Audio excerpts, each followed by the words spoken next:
ভাই প্রথম কথা হচ্ছে যে এই যেখানে ঘটনাটা ঘটছে এটা হচ্ছে যে আমাদের থেকে প্রায় 2.5 থেকে 3 কিলোমিটার দূরে। এটা আসলাম চৌধুরীর নির্বাচনী প্রচারণার অফিস, এটা বিএনপির প্রচারণা অফিস। সেখানে আপনার রোকনের লোকজনও ছিল, সেখানে আপনার ওই মনিউদ্দিনের লোকজনও ছিল। মনিউদ্দিনও আসলাম চৌধুরী গ্রুপে করে, ছিন্নমূল সাধারণ জনগণও ছিল। এটা নির্বাচনী প্রচারণার যে পর্যক্রম, ওটা নিয়ে নাকি ওখানে মিটিং হচ্ছে। ভাই দেখেন, আমার ভাইও কোনো পার্টি করে না, আমিও পার্টি করি না। আমরা আগে থেকে, আমার ভাই একসময় এরশাদের আমলে আপনার জাতীয় পার্টির শ্রমিক দলের সিবিএর নেতা ছিলেন তিনি।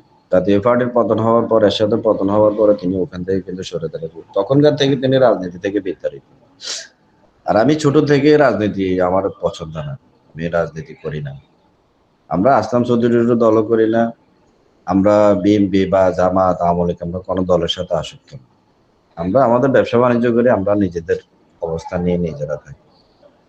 আমার ভাই হচ্ছে যে আলীনগর বহুমুখী সমবায় সমিতি লিমিটেডের সাধারণ সম্পাদক। এটা হচ্ছে যে আলীনগর জঙ্গল সলিমপুর ছিন্নমূলটা হচ্ছে যে এটা আলাদা আলাদা একটা এলাকা।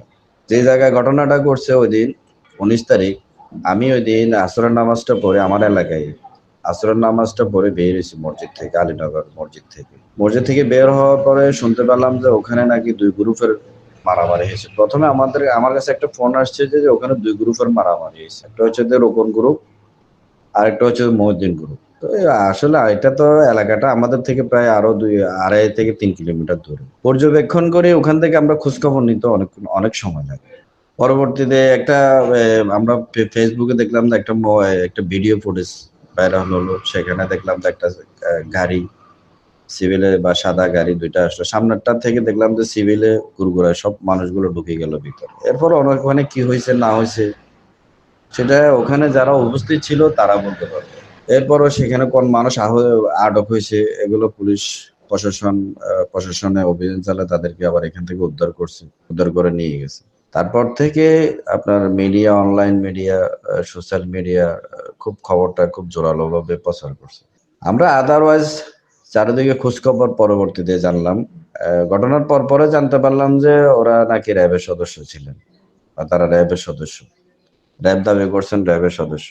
ভাই ফোন যখন করছেন, আমি আরেকটু কথা বলি। বাংলাদেশের উচ্চ লেভেলে স্বরাষ্ট্র মন্ত্রণালয় ধরে শুরু করে সব মন্ত্রণালয় উল্লেখিত আছে যে, বলা আছে, নির্দেশনা দেওয়া আছে, প্রশাসন কোনো এলাকায় অভিযান চালাতে গেলে, কোনো আসামি ধরতে গেলে বা কাউকে ধরতে গেলে সেখানে তার পরিচয় নিশ্চিত করতে হবে। সে যে সংস্থারই হোক, তার পরিচয়টা সে নিশ্চিত করতে হবে। তারপরে ওই এলাকার লোকজনকে বলছে তাদেরকে সহযোগিতা করার জন্য। এখন আমার প্রশ্ন হচ্ছে যে, প্রশাসন আসবে, যে কোনো জায়গায় অভিযান চালাবে, তার কোথাও যদি ইনফরমেশন থাকে, তার কোনো গোপন সূত্রতে ইনফরমেশন থাকে, সেখানে তারা আসবে, অভিযান চালাবে। কিন্তু তারা যেভাবে ঢুকে গেল, তারা যেভাবে আসছে, গাড়ি থেকে নামিয়ে ওই অফিসটা তো ঢুকে গেছে, এইটাতে কোন অ্যাঙ্গেলে মনে হচ্ছে তার প্রশাসনের লোক। তা আবার সেখানে ক্যাডার বাহিনীর লোকজনও ছিল, রোকনের ক্যাডার বাহিনীর লোকজনও ছিল। এখন সেখানে ঢোকার পরে সেখানে কি ঘটনা ঘটছে, সেখানে প্রত্যক্ষদর্শী যারা ছিলেন তারা বলতে পারবে। ভাই আমরা তো বলতে পারবো না, যারা ওখানে ছিলেন তারাই বলতে পারবে। যাই হোক, এখন এটা নিয়ে কিন্তু খুব অনলাইন মিডিয়া, সোশ্যাল মিডিয়াতে খুব সরগরম দেখা যাচ্ছে। সব সংস্থার সাথে, আমরা তো সব সংস্থার সাথে কথা বলি বা সব সংস্থার সাথে আমাদের সাথে যোগাযোগ আছে, সব সংস্থার সাথে আমরা কথা বলি বেশার কম। আমরা যাই সব জায়গায়, আমরা কোনো চোর না, আমরা ডাকাত না, আমাদের কাজে কর্মে আমাদেরকে যাইতে হয়। তো সব সংস্থার একই কথা যে ভাই, র্যাবে যদি আমাদের কোনো ফুস্টিং হয়, আল্লাহর কাছে দোয়া করে যেন আমাদের ওই ফুস্টিংটা যেন কাটা যায়। আল্লাহ যেন আমাদেরকে র্যাবে নিয়ে যেন না ঢুকা, র্যাব সংস্থাতে নিয়ে না ঢুকা। তো আমার মনে হচ্ছে যে ভাই, অনাকাঙ্ক্ষিত ঘটনা যেগুলো ঘটতেছে, এটার জন্য র্যাব বাহিনীকে আরো সুন্দর এবং দেশের রাষ্ট্রীয় পরিচালনা কাঠামো, সুন্দর ব্যবস্থা কাঠামো রক্ষা করার জন্য তাদেরকে ভালো উদ্যোগ দেখানোর প্রয়োজন আছে বলে আমি মনে করি। তা আমার কমপ্লেনটা র্যাবের বিরুদ্ধে না, কথাটা এই কারণে উঠে আসছে, আসলে অনাকাঙ্ক্ষিত ঘটনাগুলো ঘটার পরে একটু লড়াচড়ি হয়, প্রশাসনের একটু লড়চড় শুরু হয়। এখানে যদি জঙ্গল সলম্বর যে ঘটনাটা ঘটেছে, এটা যদি আমার কথা হচ্ছে, এটা যদি র্যাবের সদস্য যদি না হয়, প্রশাসনের সদস্য যদি না হয়, তারা যদি ডাকাইত হতো, সন্ত্রাসী হতো, সশস্ত্র বাহিনী যদি হতো, আজকে জঙ্গল সলিমপুরের জনগণ সেটার প্রশংসা নিয়ে বাসত, যে জঙ্গল সলিমপুরের মানুষ একটি কাজই করেছে, ওখানে সন্ত্রাস এবং ক্রাইমে এদের কোনো ওখানে স্থান নাই। আর জঙ্গল সলিমপুরের সন্ত্রাস ক্রাইম এগুলা এই মুহূর্তে এখানে নাই। বিগত আপনার 17-18 বছর যে আওয়ামী লীগ সরকারের আমলে, 15-16 বছর আওয়ামী লীগ শাসনের আমলে যারা করেছেন এরা আওয়ামী লীগে ছিল। 5ই আগস্টের পরে রোকনের বিশাল এক আধিপত্য এখানে বিস্তার হয়েছে, সেটা প্রশাসন কিন্তু জানে। এই 5ই আগস্টের পরে রোকনের এখানে আধিপত্য, রোকনের বাহিনী যে গ্রুপ বাহিনী যে এদের কিন্তু এখানে বাড়িঘর নাই, এরা সবাই এখানে বহিরাগত। আপনার রিদওয়ানের বলে একটা ছেলেকে যে সেনাবাহিনী অভিযান চালু করে, রিদওয়ানকে নিয়ে গেছে, কই ও এলাকার জনগণ তো সেনাবাহিনীর সাথে খারাপ কোনো আচরণ করে নাই ভাই। এখানে তো প্রশাসনের লোকজন আসে, এখানে আপনার তাদের কোনো আসামি থাকলে প্রশাসন এখান থেকে আসামি ধরে বা এলাকার মানুষের সহযোগিতা নেয়। ওখানে কেন অনাকাঙ্ক্ষিত ঘটনা হবে? ওখানে অনাকাঙ্ক্ষিত ঘটনার জন্য আমি যারা ওই ঘটনাস্থলে বা ঘটনা যেভাবে ঘটাইছে, এটা আমি তাদেরকে দায় বলে মনে করি। যাই হোক, এখানে আপনার যে রোকনের যে আধিপত্য বিস্তার, যেটা এটা আপনার গোটা 1-1.5 বছর ধরে ওখানে চলে আসছে রোকনের নেতৃত্বে। ওখানে আপনার রিদওয়ান যে ছেলেটা, রিদওয়ানের সেখানে সেই ইয়া করছে, রিদওয়ানের সাথে আরো যারা যারা ছিল, রিদওয়ান এখানে রোহিঙ্গা কিছু ছেলেও আছে, আনি তাদের এখানে সশস্ত্র অস্ত্র শস্ত্র নিয়ে এখানে দিনে দুপুর তারা শোডাউন চালাইতো। তবে এটা জঙ্গল সলিমপুর ছিন্নমূলের অভ্যন্তরের বিষয় ছিল, এগুলা নিয়ে আমরা কখনো কথা বলিনি। আর ওখানে রাজনৈতিক প্রভাব আছে, সেই জন্য আমরা এগুলা নিয়ে মাথাও কামাই। আমরা যখন রাজনীতি করি না, আমরা এটা নিয়ে মাথাও কামাই না। গত বছর 30 আগস্টে সেনাবাহিনী অভিযান চালায়, যখন রিদওয়ানকে ধরে নিয়ে গেল রোকন বাহিনী, তখন রোকনের সশস্ত্র সন্ত্রাসী বাহিনী আলীনগর উপর অতর্কিত হামলা চালাইছে। আরে ভাই, সেনাবাহিনী ধরে নিয়ে গেছে, তোর লোকেরও ধরে নিয়ে গেছে, তোর লোক, এটা সেনাবাহিনী জানে, তুই জানাস, তোর অর্গানাইজ অস্ত্র শস্ত্র সহ পাইছে, সেনাবাহিনী তাকে ধরে নিয়ে গেছে, এটা তোদের অভ্যন্তরের বিষয়। আর তোর এলাকার অভ্যন্তরের বিষয়, তোদের ভিতরে গ্রুপিং আছে, আমাদের অপরাধটা কি? এটাকে কেন্দ্র করে সেদিন ব্যাপক তাণ্ডব চালাচ্ছে তার বাহিনী। এই ঘটনাটা আমরা কিন্তু প্রশাসনকে জানাইছি, থানা পুলিশকে জানাইছি, বিভিন্ন সংস্থাকে জানাইছি, কেউ কোনো ব্যবস্থা নেয় নাই এটার ব্যাপার। যাই হোক, সেদিন পরবর্তীতে এখানে প্রায় আপনার বিকাল 3টা থেকে ধরে শুরু করে রাত 10টা-11টা পর্যন্ত এটা ব্যাপক এখানে তাণ্ডব চালাইছে তার বাহিনী। পরে জনরোষের মুখে পড়ে সে এখান থেকে বিতাড়িত হয়েছে। এরপর থেকে আর সে জঙ্গল সলিমপুরের ওখানে অবস্থান নিতে পারেনি। জঙ্গল সলিমপুরের সাধারণ জনগণ যারা আছে, তারাই জঙ্গল সলিমপুরটাকে নিয়ন্ত্রণ করে। এরপর থেকে আর জঙ্গল সলিমপুর বড় ধরনের কোনো ক্রাইম হয়েছে, সন্ত্রাসী হয়েছে, এই ধরনের রেকর্ড কেউ বলতে পারবে না। এবার আসেন 1 মাস কি 1.5 মাসের মাথায় কি 2 মাসের মাথায় ওই লাল বাদশাহ, তার একটা লোক আছে লাল বাদশাহ তখন জেলে ছিল, 30 আগস্টের জেলে ছিল। ও যখন বাইরে আসছে, রঘুনারা আর একটু শক্তি বাড়ছে। সে 3 অক্টোবর রাত 2টা থেকে জঙ্গল সলিমপুর ব্যাপক তাণ্ডব চালাইছে। এটা আমরা প্রশাসনকে জানাইছি, ভিডিও ফুটেজ দিছি। তারপরে ওখানে তাণ্ডব চালানোর পরে সকাল ভোর 4টা বাজে, 4 তারিখ, পরের দিন 4 তারিখ আলীনগরে সকালে ভোরে ফজর নামাজের সময় ব্যাপক হামলা চালাইছে তারা আলীনগরের 3 দিক থেকে, অস্ত্র শস্ত্র নিয়ে তারা এখানে, তারা আমার ভাইকে মেরে ফেলবে, ইয়াসিন সাহেবকে মেরে ফেলবে, এই ধরনের স্লোগান, গুলি বর্ষণ, ফুটেজ, এগুলো সিসি ক্যামেরা সকল ফুটেজ গুলা আমরা কিন্তু প্রশাসনকে দিয়েছি। সেদিন এখানে 15 জন লোক আটক হয়েছে, সশস্ত্র সন্ত্রাসী আটক হয়েছে জনতার হাতে, পুলিশকে সোপর্দ করা হয়েছে। সেখানে আবার থানা লুট হওয়ার অস্ত্রগুলো তাদের কাছে পাওয়া গেছে। এখানে আপনার সাইফুলের ছেলে ফেলে ছিল, সরোয়ার বাবলা তো পরে মারা গেছে, তাই তার সরোয়ার বাবলা ওই তৎকালীন ওই সময় সরোয়ার বাবলার লোকও ছিল। মানে চট্টগ্রামের মাধ্যমে বহুত বড় বড় কিলার অগলে তারা নিয়ে লঙ্ঘনের উপরে হামলা চালাইছে। এগুলো আমরা প্রশাসনকে কিন্তু জানাইছি, প্রশাসন কিন্তু কোনো পদক্ষেপ নেয়নি। রোকনের নেতৃত্বে এতগুলো ঘটনা ঘটতেছে, একের পর এক ঘটনা ঘটতেছে, কিন্তু প্রশাসন তার বিরুদ্ধে কোনো পদক্ষেপ নেয়নি। আমরা তাদের অস্ত্র শস্ত্র সহ, ভিডিও ফুটেজ টুটেজ সহ, তার বাহিনী কার বিরুদ্ধে একাধিক হত্যা মামলা সহ, অস্ত্র মামলা সহ তাদের বিরুদ্ধে একাধিক মামলা আছে। তার বাহিনী যতগুলো সদস্য আছে সবগুলো আমরা প্রশাসনকে দিছি, সব সংস্থাকে দিছি, কিন্তু প্রশাসন তাদের বিরুদ্ধে কোনো ব্যবস্থা নেন নাই।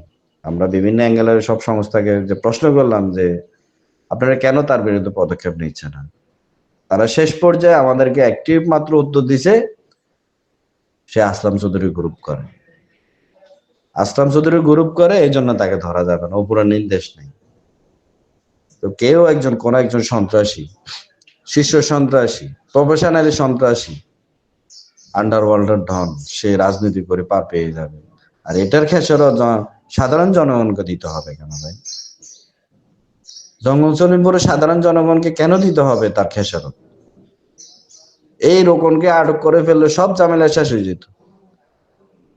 যাই হোক, এরপরে কিন্তু রোকন অনেক ব্যাপক চেষ্টা চালাইছে এখানে আবার হামলা চালানোর জন্য। সে সশস্ত্র সন্ত্রাসী দিয়ে চাইছে, বিভিন্ন প্রশাসন দিয়ে চাইছে, বাজি থানার ওসিকেও ঠিক করছে। এই ওসি না, এর আগের যে ওসি ছিলেন ওরও ঠিক করছে আমাদেরকে আটক, আমার ভাইকে ধরে নিয়ে যাওয়া উচিত। এখন কথা হচ্ছে যে আপনাদেরকে কেন, আমাদেরকে কেন সে আটক, আমাদেরকে ধরলে তার সশস্ত্র সন্ত্রাসী যারা আছে এখানে অবস্থান নিতে পারবেন, তার চাঁদাবাজি ধান্দাবাজি এগুলোতে নির্ভয় করতে পারবেন। আমাদেরকে, আমাদের কারণে সে করতে পারতেছে না। কেননা এই এলাকার সাধারণ জনগণ আমাদেরকে নিজের জীবনের থেকে বেশি ভালোবাসে। ভাই আপনাদের প্রশাসনকে বুঝতে হবে, ক্যাডার বাহিনীদেরকে জনগণ কখনো ভালোবাসে না, রেসপেক্ট করে না। অতীত আমরা দেখেছি, এখানে রোকনের রিদওয়ানকে যে সেনাবাহিনী অভিযান চালিয়ে নিয়ে গেছে, কেউ কোনো কথা বলেনি। রোকনের এই ক্যাডার বাহিনীর তাণ্ডবে এই এলাকার জনগণ অতিষ্ঠ ছিল, এবং তাদেরকে প্রতিহত করার জন্য জঙ্গল সলিমপুরের 2 লক্ষ মানুষ একতাবদ্ধ হয়েছে, তাদের বিরুদ্ধে বিদ্রোহ ঘোষণা করছে। ভাই আমরা সন্ত্রাস হলে আমাদেরকে এই এলাকার মানুষ রাখতো না, এটা আপনাদেরকে বুঝতে হবে। আমাদের বিরুদ্ধে কে কমপ্লেন করলে আপনি আমার বিরুদ্ধে তদন্ত করতে পারেন, আমার বিরুদ্ধে ব্যবস্থা নেওয়ার আগে আপনি আমার বিরুদ্ধে তদন্ত করেন। প্রশাসনের অনেক সিস্টেম আছে তদন্ত করে, ছায়া তদন্ত করবেন, গোপনে ওপেনে আপনি 10 জনকে জিজ্ঞাসা করবেন, 20 জনকে জিজ্ঞাসা করবেন, আমার খোঁজ খবর নেবেন আমি কি করি, আমার পেশা কি, আদৌ আমি কোনো ক্রাইম করি কিনা, আমি কোনো ক্রাইমের সাথে সংযুক্ত আছি কিনা, সন্ত্রাসী করি কিনা, এগুলো প্রশাসন আমাদের বিরুদ্ধে খোঁজ খবর নিতে পারেন। কিন্তু আপনি ঢালাও ভাবে আপনি একক কারো কথা শুনে আমাদের বিরুদ্ধে অ্যাকশনে যাইতে পারেন না। তারা একটা কাজ করে, প্রশাসনকে একটা ভুল বোঝায়, আমাদের বিরুদ্ধে মামলা আছে, এই আছে সেই আছে। আর ভাই আমাদের বিরুদ্ধে কি মামলা আছে? আমলে আমার ভাইয়ের বিরুদ্ধে ওসি এখতিয়ারে, আমার বাইরে মশিউর সহ বিড়ি, মশিউর গাজী সাদেক সহ বিড়ি এর ওসি এখতিয়ারে আপনি আমার ভাইয়ের প্রায় 5টা পেন্ডিং মামলা দিচ্ছে 2016 সালে, 15 সালে লাস্টে 5টি পেন্ডিং মামলা দিয়েছে, তাও ওই মার্ডার আর ডাকাতি প্রস্তুতি। ভাই আমার ভাই ওখানে আপনার ওই আমাদের তো ওদিকে কোনো কাজ নাই, ওই কুমিরা ওই কোন জায়গায় আপনার ইয়াতে মার্ডার হয়েছে ওইসব মামলায় অজ্ঞাতনামা আমার ভাইয়ের পেন্ডিং মামলা করে দিয়েছে। তারপরে বাংসুরের মামলা যে ডাকাতি প্রস্তুতি, আমার ভাই ডাকাতি করে ওখানে হাইওয়ে রোডে যায়। এই ধরনের রেকর্ড আমার ভাইয়ের থাকলে আপনারা সচক্ষে পাবেন। আমার ভাই নিজে ব্যবসা বাণিজ্য নিয়ে ব্যস্ত, কিন্তু তারা মামলা দিয়ে দিল কি ডাকাতি উপস্থিতি মামলা, ওই কোথায় মার্ডার হয়েছে সেই মামলা পেন্ডিং মামলা দিচ্ছে। যাই হোক, ওই মামলার গুলা আমার ভাই বিচারে আদালতের মাধ্যমে এগুলো শেষ করে, আমাদের ওই মামলাগুলো শেষ, আদালত আমার ভাইকে ওই মামলাগুলো থেকে খালাস করে দিছে।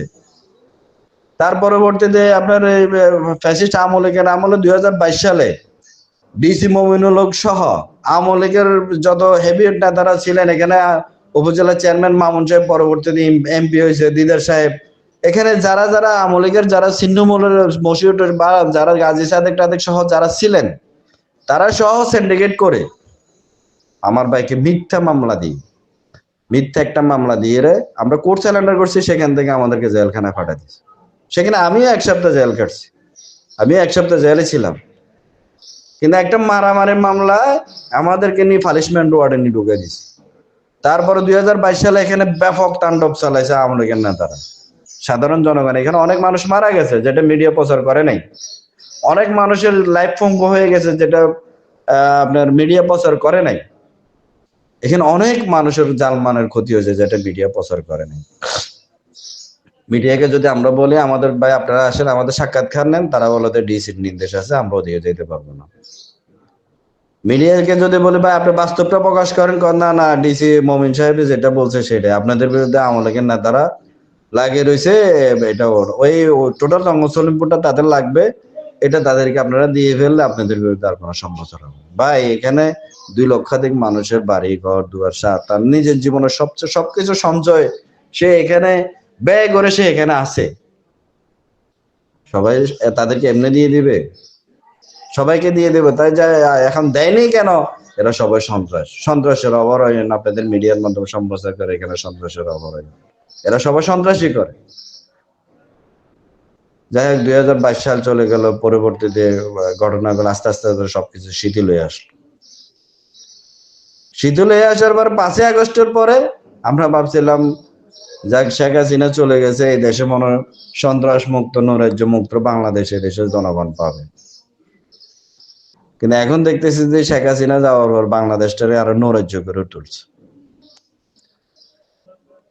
আর বাংলাদেশ নৈরাজ্য হয়েছে, সেটা আমাকে বাইরে দেখতে হবে না, সেটা আমি আমার জঙ্গল সলিমপুরকে দেখলে আমি বুঝতে পারি যে বিএনপির নামধারী সন্ত্রাসীরা কিভাবে গোটা বাংলাদেশটাকে নৈরাজ্য সৃষ্টি করে রয়েছে। দেখ আমার বক্তব্যটা আসলে, আমার কথাটা কোনো দলের বিরুদ্ধে না, আমার বক্তব্যটা হচ্ছে তো সন্ত্রাসীর বিরুদ্ধে। যারা এই ধরনের কর্মকাণ্ড করে, প্রশাসন তাদের বিরুদ্ধে ব্যবস্থা নিলে আর এই কর্মকাণ্ডগুলো ঘটে না। এই সাইফুল, বাইজিদের সাইফুল, সে বাইজিদ এরিয়াতেও খুলশি থানা, ফাঁসলাইশ এরিয়া, বাইজিদ এরিয়া পুরোটা এলাকা সে জ্বালায় ফেলাইছে। চাঁদাবাজি, সন্ত্রাসী, ক্রাইম এখানে সব করে ফেলছে। আমাদের এক লোকের থেকে চাঁদা দাবি করে, তার চাঁদা না পায় তার গাড়িটা নিয়ে গেছে, খুলশি থানা একটা মামলা হয়েছে। পুলিশকে বললে তাকে নাকি খুঁজে পায় না।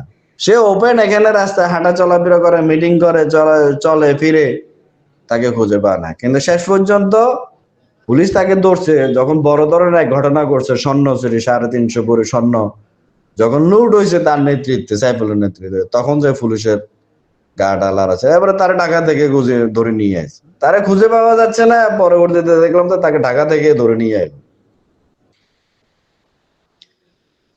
আমার অনুরোধ থাকবে, বাংলাদেশের আইন শৃঙ্খলা বাহিনী জনতার বিরুদ্ধে না।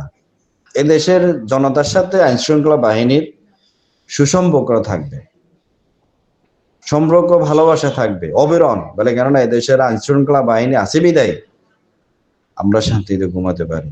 এদেশের আইন শৃঙ্খলা বাহিনী আছে বিদায় আমি নিরাপদে চলতে পারি। এই দেশের আইন শৃঙ্খলা বাহিনী আছে বিদায় আমার সন্তান, আমার পরিবার সবাই নিরাপদে আছে। কিন্তু ভাই রক্ষক যখন যদি বক্ষক হয়ে যায়, তখন জনগণ কোথায় যাবে?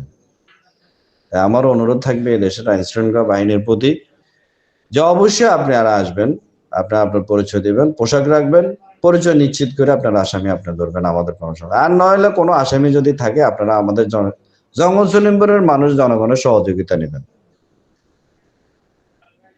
আর আপনি যে বিষয়টা ভাই জানতে চাইছিলেন, যে মামলার বিষয়টা যেটা জানতে চাইছিলেন, মামলার বিষয়ে আমি বলি, জঙ্গল সলিমপুরে সে অনেকবার আপনার রোকন বাহিনী বা রোকনে অনেকবার চেষ্টা চালাচ্ছে, সে ব্যর্থ হয়েছে, সে আর এখানে অবস্থান নিতে পারেনি। এখানে 19 তারিখের ঘটনা ঘটার পরে আমরা আদারওয়াইজ চারিদিকে বিশ্লেষণ খোঁজখবর করে নিয়ে দেখলাম, রোকন সহ এখানে 30 জনের 10 লক্ষ টাকা তারা বাজেট করছে র্যাবের দেওয়ার জন্য। সেটার তালিকাও আমরা নিয়েছি, কারা কারা দিছে, কারা কারা সংযুক্ত, সেটাও আছে আমাদের কাছে। এবং 10 লক্ষ টাকা র্যাবকে দিয়ে তারা এখানে আছে। এখন কথা হচ্ছে যে এই ঘটনার সাথে যারা সম্পৃক্ত, বা যারা ঘটনাকারী, যারা মূল হোতা, আমরা আপনি যে মামলার বিষয়টা বললেন, আমি মামলাটা দেখলাম যে এখানে ঘটনাকারী মূল হোতা যারা যারা ঘটনাকারী তাদেরকে এখানে আসামি করা হয়নি। এখানে মামলার যে বাদী মামলার বিবরণে বলা হচ্ছে, দেখতেছি যে মামলাটা যেভাবে করা হয়েছে মনে হচ্ছে যেন রোকন নিজে বাদী। এটা একটা প্রতিপক্ষকে ঘায়েল করার জন্য যেভাবে মামলার আসামি করা যায় প্রতিপক্ষের উপর, মামলাটা সেভাবে হয়েছে। তো এটা মামলার ওখান থেকে তাদের এই মামলার এজাহারে কিন্তু রোকনের বা রোকন বাহিনীর কোন লোককে এখানে এখানে মনা লোকের মনা এটা হলো তো রোকনের খাস মানুষ। মনা ধরা খাইছে এখানে জনতার হাতে। তো মনা যে ধরা খাইছে মনাকে কিন্তু আসামি করা হয়নি। এখানে আপনার লাল বাদশা ছিল, রাজু ছিল, তারপর নাজিম ছিল, দাত্তারাজু, এগুলো কিন্তু শীর্ষ সন্ত্রাসী। এরা তো সবার কাছে কিন্তু অস্ত্র আছে, কিন্তু এদেরকে প্রশাসন কোনো আসামি করে নাই। এটাতে বোঝা যাচ্ছে যে আমরা যেটা শুনতেছি 10 লক্ষ টাকার যে ঘটনাটা, এটার সাথে তারা আসামি না হওয়ার সাথে এটা মিলে গেছে। যাই হোক, আমি র্যাবের মহাপরিচালক ডিআইজি স্যার একটি কথা বলছিলেন, ওনাকে অসংখ্য ধন্যবাদ। দায়িত্বশীলদের আসলে দায়িত্বশীল কথাবার্তার জন্য ওনাদেরকে সাধুবাদ এবং ধন্যবাদ জানাতে হয়। উনি বলেছেন যে আমরা এখানে ঘটনা কি করেছে আমরা সেটা দেখব, তদন্ত কমিটি করা হবে, তদন্ত কমিটি করে সেটা আমরা দেখব আসলে ঘটনাটা কি হয়েছে ওখানে। আমার অনুরোধ থাকবে যে তদন্ত কমিটি তদন্ত করবে, এই তদন্ত কমিটির তদন্তটা রিপোর্টটা যেন জনসম্মুখে প্রকাশ করা হয়। যে তদন্ত কমিটি যে রিপোর্টটা দিবে সেই রিপোর্টটা যেন জনসম্মুখে এবং আপনাদের মিডিয়ার মাধ্যমে যেন সম্প্রচার করা হয়। আমরা জানতে চাই র্যাব এখানে সিভিলে কেন আসলো, কার মাধ্যমে আসলো, কিভাবে আসলো, কেন আসলো, কাকে ধরতে আসলো।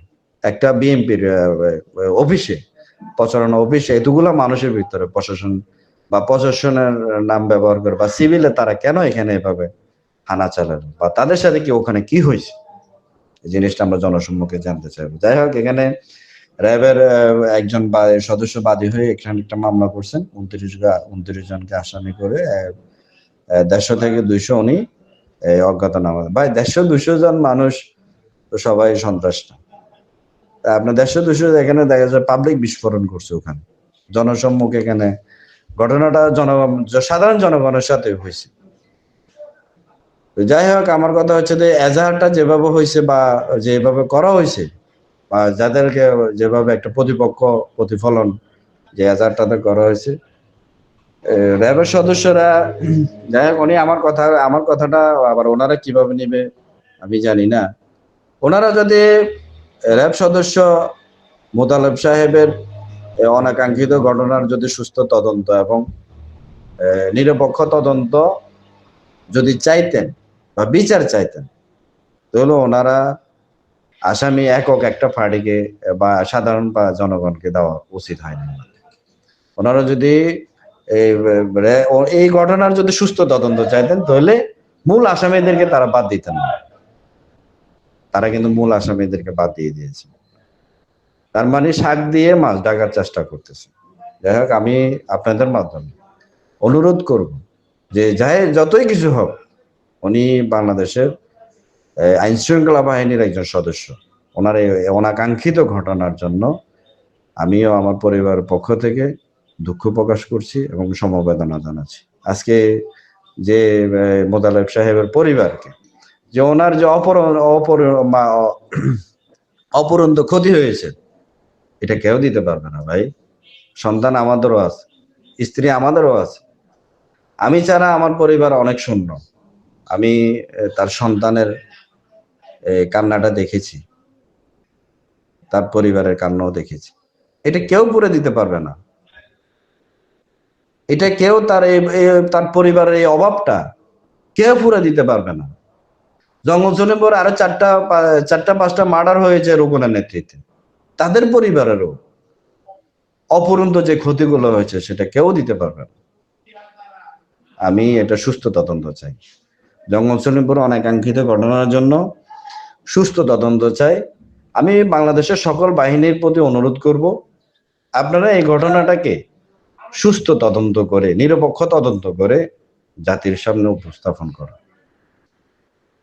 আপনার এই সুস্থ তদন্ত, নিরপেক্ষ তদন্তের মাধ্যমে জঙ্গল সলিমপুরের জনগণ এবং র্যাব সদস্য মোতালেব সাহেবের পরিবার যেন ন্যায় বিচারটা যেন পায়। আর আপনাদেরকে আমি অনুরোধ করব, জঙ্গল সলিমপুরের নামে যে অপবাদটা দেওয়া হচ্ছে, সন্ত্রাসের অবরোধ, সন্ত্রাসের ভাই, এখানে 2 লক্ষাধিক 2.5 লক্ষাধিক মানুষ থাকে। এখানে 2 লক্ষ 2.5 লক্ষ মানুষকে আপনি ঢালাওভাবে সন্ত্রাসী বলতে পারেন না। আর আপনার রোকন বাহিনী বিতাড়িত হওয়ার পরে জঙ্গল সলিমপুর কে বলতে পারবেন এখানে কোনো সন্ত্রাসী বসবাস করে? নাম ঠিকানা দেন, যাচাই বাছাই করেন, আপনি মিডিয়াতে সম্প্রচার গুলো ভালোভাবে করেন। আপনারা ঢালাও অভিযোগ করতেছেন, ঢালাও ভাবে সম্প্রচার চালাচ্ছেন। এখানে 2 লক্ষ মানুষের পরিবার সমগ্র বাংলাদেশ ছড়ায় আছে, সমগ্র বাংলাদেশের মানুষ এখানে থাকে। এখানে নিম্নবিত্ত মানুষ আছে, আপনার মধ্যবিত্ত মানুষ আছে, এখানে জজ ব্যারিস্টাররা থাকে, তারপরে এখানে পুলিশ বাহিনীর লোক আছে, র্যাবেরও লোক আছে, এখানে আপনার ডিজিএফ এর লোক আছে, সেনাবাহিনীর লোক আছে, বাংলাদেশের সব সংস্থার, পেশার কম সব সংস্থার মানুষ এখানে বসবাস করে। কেউ বর্তমানে রানিং এ আছে, কেউ রিটায়ার্ড প্রাপ্ত, সবাই এখানে বসবাস করে। সবাই সন্ত্রাস? মধ্যবিত্ত আছে, এরা সবাই সন্ত্রাস?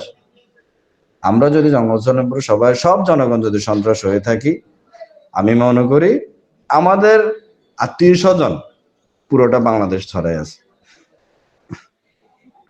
তাহলে আমরা 18 কোটি, আমরা সবাই এটার ভিতরে আছি।